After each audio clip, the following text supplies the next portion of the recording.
If you're a Christian and you aren't yet ready to start your own ministry, I encourage you to go to church. I've heard many people say they don't go to church because other churchgoers and pastors can be prideful, hypocritical, or egotistical. Indeed, that can be true. And while some churches should absolutely be avoided, in general, going to church is a very good thing for a Christian. It helps us practice many godly qualities, recognizing that Holy Spirit-filled Christians are still human and that human nature is prideful, helps us practice grace, being able to tell what comments or behaviors of others are actually egotistical and do actually cross the line, or if it's something that we can learn from and that we should listen to, or if self-reflection on our part is actually what's needed in the moment. Helps us practice discernment, and then standing up for what's right and respectfully addressing the person who offended us in private helps us practice bravery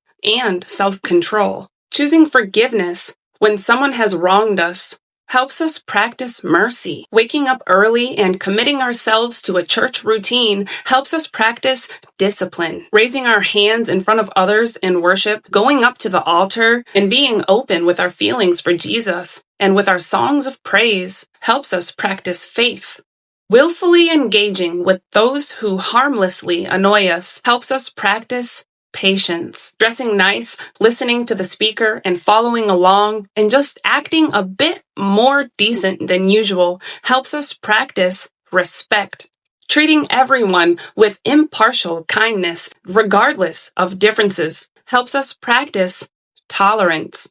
Listening to others, refraining from being wise in our own eyes, and remembering that God doesn't pick favorites helps us practice humility.